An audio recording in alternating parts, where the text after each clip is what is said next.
Reserve মানি নাকি নাই, আমরা নাকি সব পাচার করে দিয়েছি। আমরা সেই সময় যদি সব টাকা পাচার করে থাকি, আর ইউনূস তো সাধু, পাচার তো করে নাই, তো রিজার্ভটা এতদিনে বাড়লো না কেন? আওয়ামী লীগ দেশ স্বাধীন করেছে। আওয়ামী লীগ প্রতিষ্ঠা পেয়েছে 1949 সালে।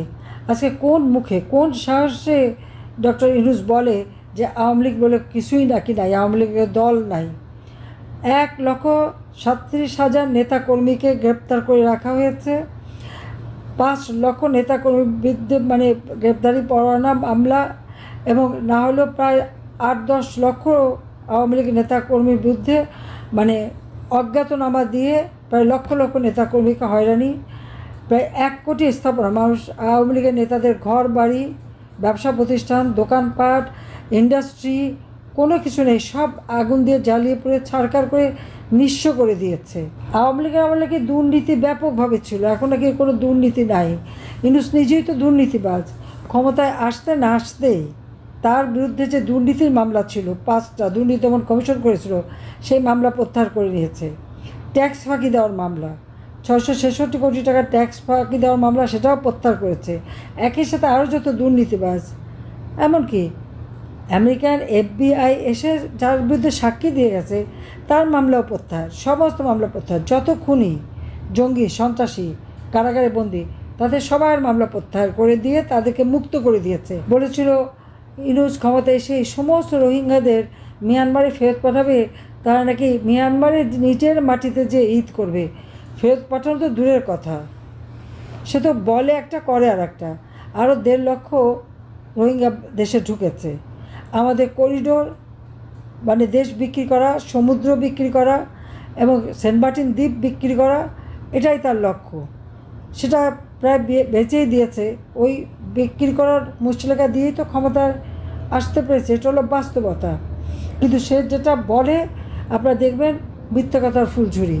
মিথ্যা কথা ছাড়া সত্যি কথা বাড়ির ধার দিয়েও সে হাঁটতে জানে না। প্রত্যেকটা ইনস্টিটিউশন আমার হাতে করা, যেটা আমি আগে বললাম যে স্বাস্থ্য সেবা থেকে শুরু করে শিক্ষা প্রতিষ্ঠান সব কিছু।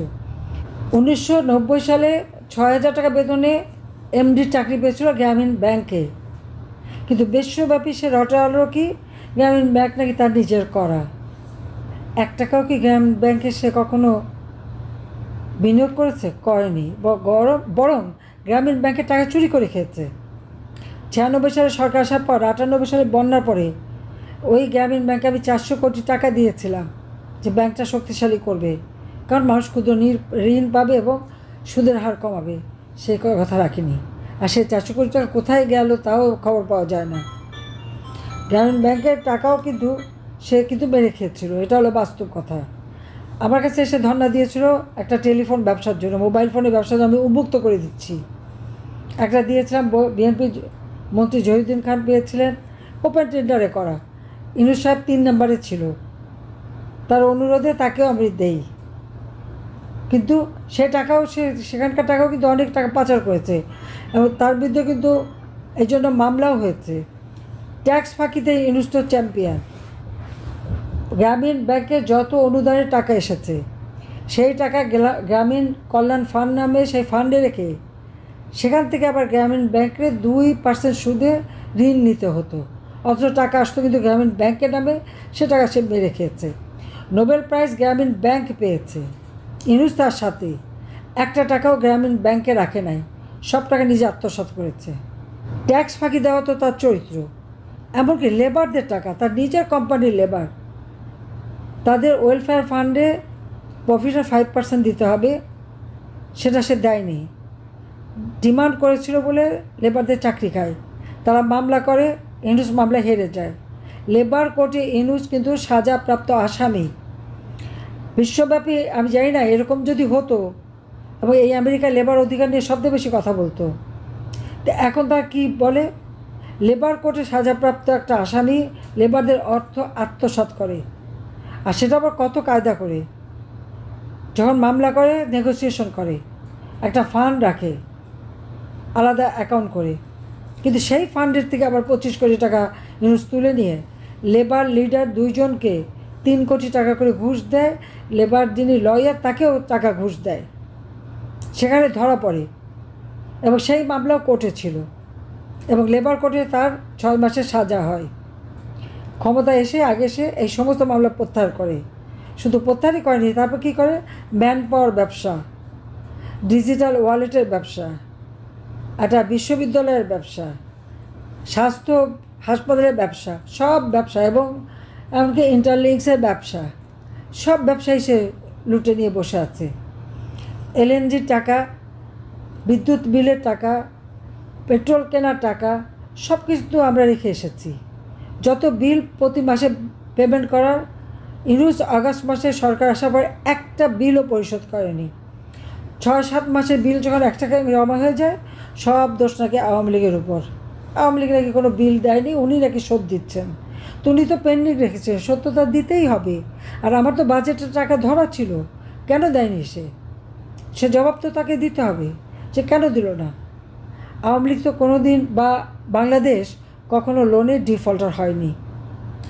আমাদের যে লোন নেওয়া ছিল জিডিপির মাত্র 37%, আইএমএফের হিসেবে সেটা যদি 70% পর্যন্ত হয় তাতে অসুবিধা নাই, কিন্তু আমাদের মাত্র 37% ছিল। 37 থেকে 38 এর মধ্যে আমাদের থাকতো। আজকে আমাকে বলে গুম খুন, আমি কাদের গুম খুন করলাম? এখন যারা জঙ্গিবাদী করেছে, মানুষ হত্যা করেছে, যারা খুন করেছে, যারা আগুন দিয়ে পুড়িয়ে মানুষ মেরেছে, তাদের গ্রেপ্তার হবে না? তারা বন্দী হবে না? একজন দেখলাম আমার বিরুদ্ধে মামলা করেছেন, আমি নাকি তাকে গুম করেছি, বিএনপি সালাউদ্দিন তো ইন্ডিয়াতে ছিল, সে তো ট্রাভেল ডকুমেন্টস নিয়ে ইন্ডিয়া থেকে বাংলাদেশে গেছে। তা আমি যদি গুম খুন করে থাকি বা তাকে যদি গুম করে থাকি, তো সে ইন্ডিয়া থেকে ট্রাভেল ডকুমেন্টস পেলো কীভাবে? তার মানে আমি তাকে ইন্ডিয়াতে রেখে দিয়েছিলাম, তাহলে শকর করা উচিত যে তাকে আমি ইন্ডিয়াতে খুব ভালোভাবে রেখেছিলাম, তাই সে ট্রাভেল ডকুমেন্ট পেয়েছে। মামলারও একটা সীমা থাকে, যত মিথ্যা মামলা দিয়ে হয়রানি করা। আমি রেহানা 5টা ছেলে মেয়ে, আমাদের কাউকে ছাড়েনি, প্রত্যেকের বিরুদ্ধে মামলা। আওয়ামী লীগের নেতাকর্মী, তাদের আত্মীয় স্বজন, ছেলে মেয়ে, তাদের আত্মীয়, এমনকি শ্বশুরবাড়ি আত্মীয়, কেউ তো রেহাই পাচ্ছে না। ইউনুস টাকা খরচ করে এজেন্ট নিয়োগ দিয়ে সেই জেলা, উপজেলা, ইউনিয়ন পর্যায় পর্যন্ত সমস্ত তথ্য সংগ্রহ করে তারপরে কে আওয়ামী লীগ করে, কে জনপ্রিয়, কে বর্তমানে জনপ্রিয়, কে ভবিষ্যতে হতে পারে, তার আত্মীয় স্বজন, কে বিত্তশালী আওয়ামী লীগের সমর্থকের, এই সমস্ত ডাটাবেস করে খুঁজে তাদেরকে হয়রানি করে যাচ্ছে, অত্যাচার করে যাচ্ছে, মিথ্যা মামলা দিচ্ছে, গ্রেপ্তার করছে। তাহলে ফ্যাসিবাদকে, স্বৈরাচারকে? আমার প্রশ্ন। আজকে আইসিটিতে মামলা দেয় আমাদের বিরুদ্ধে, যে আইসিটি যুদ্ধ অপরাধীদের বিচারের জন্য। কোন যুদ্ধ অপরাধ করেছি আমরা? এমনকি মেট্রো রেলে আগুন, পুলিশ হত্যা করা, পুলিশকে ঝুলিয়ে রাখা, সাংবাদিক থেকে শুরু করে কবি, শিল্পী, সাহিত্যিক, সিনেমা আর্টিস্ট, কেউই তো বাদ যাচ্ছে তাদের হয়রানির হাত থেকে। আর সব নাকি মেট্রো রেল থেকে শুরু করে বিজিবি ভবন সব নাকি আমি আগুন দিয়ে পোড়াতে আমার এজেন্ট লাগিয়েছি। তাহলে তার সমন্বয়করা যে আজকে সবাই যে ইন্টারভিউ দিয়ে বলে বেড়াচ্ছে তারা করেছে, তার কি জবাব দেবে? একটা কোর্টে দাঁড়িয়ে এইরকম মিথ্যা কথা সেই প্রসিকিউটর বলে গেল, অথচ পাশাপাশি এই তথ্য তো সব জায়গায় এসে গেছে। কে কোন ভবন ভেঙেছে সে তো আর খুব গর্বের সাথে প্রচারও করে এবং ছবিও দেখাচ্ছে। মেট্রো রেলে আগুন না দিলে, পুলিশ হত্যা না করে বিপ্লব সফল হতো না। যারা স্বীকারোক্তি দিচ্ছে তারা কারা? তারা তো ইউনুসেরই চেলাচামুন্ডা, তাদেরই লোক। তাহলে সেটা আমি ভাঙালাম কোত্থেকে? আমি আগুন দিলাম কোত্থেকে? এরকম দেখা মিথ্যে কথা যারা বলে, তাহলে আপনারা বুঝতে পারেন কী ধরনের কেস দিয়েছে। আমেরিকার একটা লোক ঘরে থাকতে পারে না, ঘর বাড়ি নাই, একটা পরিবারে হয়তো সবাইকে হত্যা করেছে, তো মা মেয়ে বেঁচে আছে, আগুন দিয়ে পুড়িয়ে দিয়েছে। আমাদের হচ্ছে খুলনা, সাতক্ষীরা থেকে শুরু সারা বাংলাদেশে, এবং কত বিভৎসভাবে এই মামলা রাস্তার মধ্যে ফেলে কোপাচ্ছে, হাত কেটে ফেলে দিচ্ছে, মা কেটে ফেলে দিচ্ছে, মানুষের কিছু করার নেই, তাকে দেখে। এদেশে মানুষও অবাক কাণ্ড, যেভাবে একটা মানুষকে একজন কোপাচ্ছে, হচ্ছে কেউ কিছু কথা বলবে না। মনুষ্য তো বোধটাও হারিয়ে গেছে মানুষের। একজন ট্রাক ড্রাইভার বসে চা খাচ্ছে, তাকে গুলি করে থুয়ে চলে গেল। বাড়ির মধ্যে ঢুকে লুটপাট, কথা না শুনে চাঁদা না দিলে অমনি মার। চরম অরাজক কথায় দেশটাকে নিয়ে গেছে। কই আওয়ামী লীগ ক্ষমতা থাকতে এই ইনডিসিপ্লিন তো ছিল না। মেয়েরা এখন রাত্রে বেরোতে পারে না, শিশু হত্যা, নারী ধর্ষণ, শিশু ধর্ষণ প্রতিনিয়ত হচ্ছে, একটা নিউজ কেউ দিতে পারবে না। আমি সাংবাদিক এখন যারা আছেন তারা কি বুকে হাত দিয়ে বলতে পারবেন যা দেখেন তা লিখতে পারেন?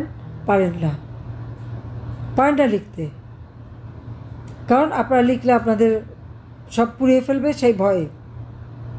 একটা ভয় ভীতি দিয়ে ইউনূস তার এজেন্ট লাগিয়ে দিয়ে জামাত আর বিএনপি হচ্ছে তাদের সাথী, এই সাথীদের নিয়ে চরম একটা অরাজকতা করে একটা জেনারেশন পর জেনারেশনকে আজকে ধ্বংসের দিকে নিয়ে গেছে।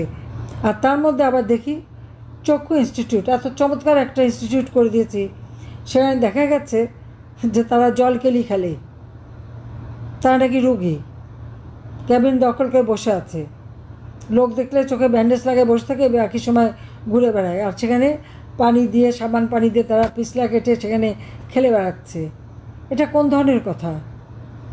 একটা হাসপাতাল থেকে ডাক্তার নার্স সব চলে গেছে, বের করে দিছে, দিয়ে ওটা তাদের দখলে।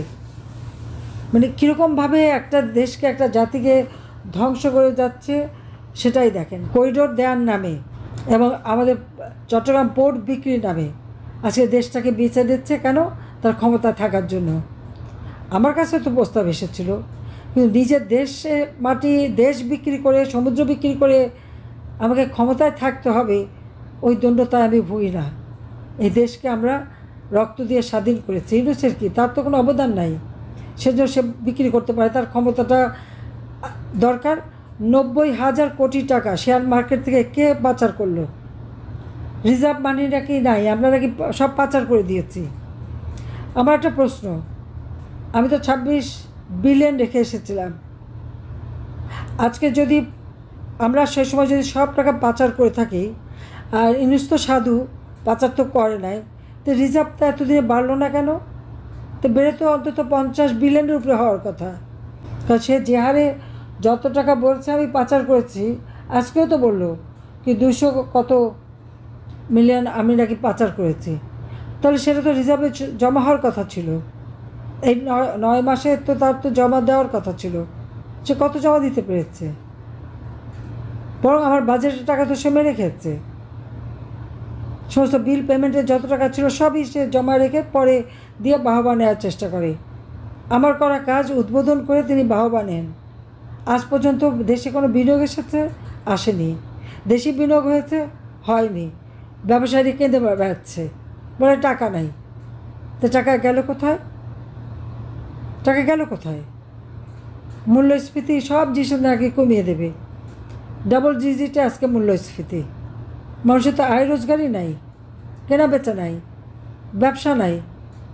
সেদিন একজন বলছিল তার 4টা কারখানা সে বন্ধ করতে বাধ্য হয়েছে, টাকা নাই নাকি। সমস্ত গার্মেন্টস অর্ডারগুলি অন্য দেশে চলে যাচ্ছে, 1 লক্ষ শ্রমিক বেকার, 18টা ব্যাংক তার ডিভিডেন্ড দিতে পারবে না। কেন? কই শেখ হাসিনা আমলে তো সে অবস্থা ছিল না। তাহলে অর্থনীতি কে ধ্বংস করলো?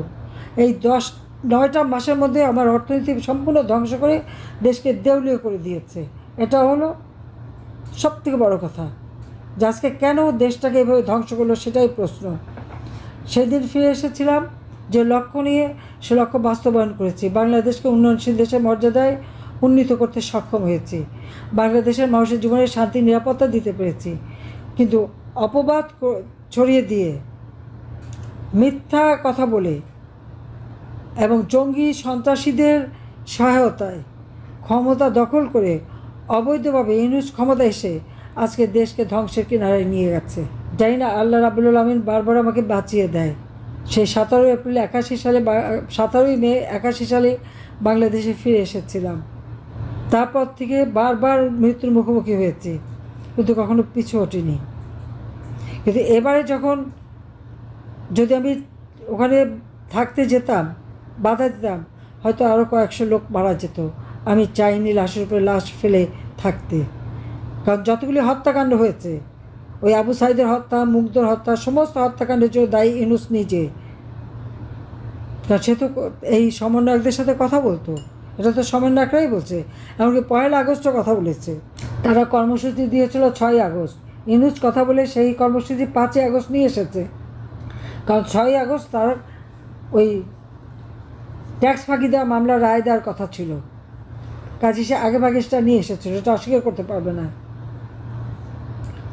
কাজে আজকে তিনি ট্যাক্স দেবে না, তার 48টা কোম্পানি, সবগুলিকে সে ট্যাক্স দেয় না, তার ব্যক্তিগত ট্যাক্স দেয় না, কিন্তু শত শত কোটি টাকার মালিক।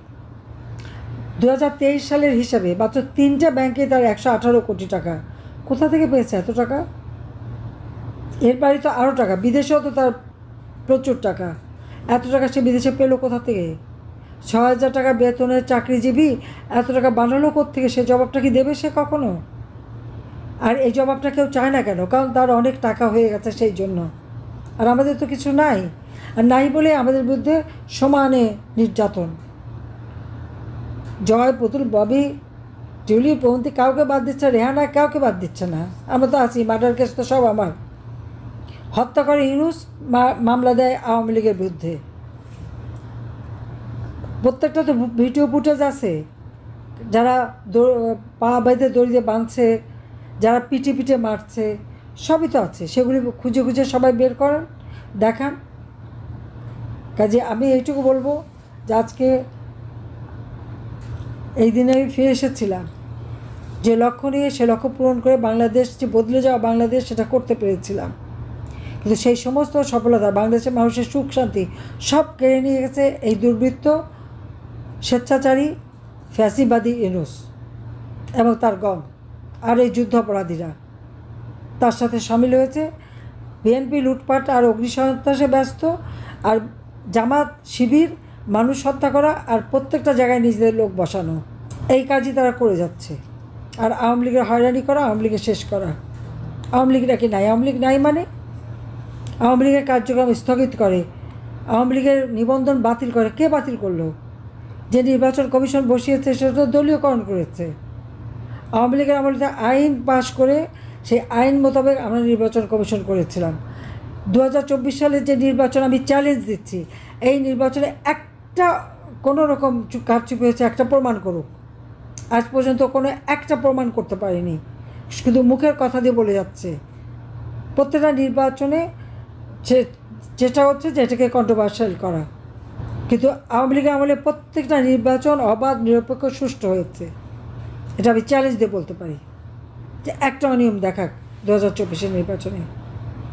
হ্যাঁ, আমি দেশ বিক্রি করতে চাইনি, উনি দেশ বিক্রি করতে চেয়েছেন। যেমন 2001 সালে খালেদা জিয়া গ্যাস বিক্রি করতে চেয়েছিল, আমি চাইনি। এটা হলো একমাত্র অপরাধ, আর কোনো অপরাধ না। আমার দেশপ্রেম, জাতির প্রতি আমার কর্তব্যবোধ, দেশের মানুষকে ভালোবাসা, এটাই তো আমার অপরাধ। কিন্তু আমি দেশের মানুষের পাশে আছি, অন্তত যতক্ষণ শ্বাস ততক্ষণ আস। ইনশাল্লাহ আবার ফিরে আসব, দেশ আবার ঘুরে দাঁড়াবে এবং এই দুর্বৃত্তদের হাত থেকে দেশকে মুক্ত করে দেশের মানুষের জীবনের শান্তি, নিরাপত্তা এবং অর্থনৈতিক উন্নতি ও সমৃদ্ধি আমরা করব। 2041 সালে যে স্মার্ট বাংলাদেশ হবে, উন্নত সমৃদ্ধ সোনার বাংলাদেশ, সেটা আমরা ইনশাআল্লাহ আমরা করব। এটাই আজকের দিনে আমার প্রতিজ্ঞা। সবাই ভালো থাকেন, সুস্থ থাকেন, দোয়া করবেন। আর প্রত্যেকটা মানুষকে ঐক্যবদ্ধ হতে হবে এই খুনি, সুদখোর, জঙ্গিবাদী ইউনূসের হাত থেকে দেশ জাতিকে রক্ষা করার প্রতিজ্ঞা নিয়ে সবাইকে নামতে হবে। কারণ এর হাতে দেশের কোনো নিরাপত্তাও নাই, মানুষের কোনো স্বাধীনতা নাই, মানুষের জীবনে কোনো নিশ্চয়তা নাই। সে নিজে আখের গোছাতে এসছে, আখের গোছাচ্ছে। আর নির্বাচন, তার নির্বাচন নিজে করতে পারবে? আমি তো চ্যালেঞ্জ, আসেন না আমার সাথে নির্বাচন করেন যে কোনোটা কনস্টিটুয়েন্সিতে, দাঁড়িয়ে দেখি জনগণ কাকে চায়।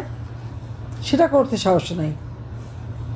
যাক, আর আমি কথা বাড়াবো না, অনেক সময় ধরে আপনাদের কাছে উপস্থিত থাকলাম।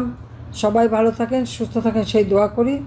আর দোয়া করেন যেন বাংলাদেশ এই রাহমুক্ত হয়। খোদা হাফেজ। জয় বাংলা, জয় বঙ্গবন্ধু, বাংলাদেশ চিরজীবী হোক।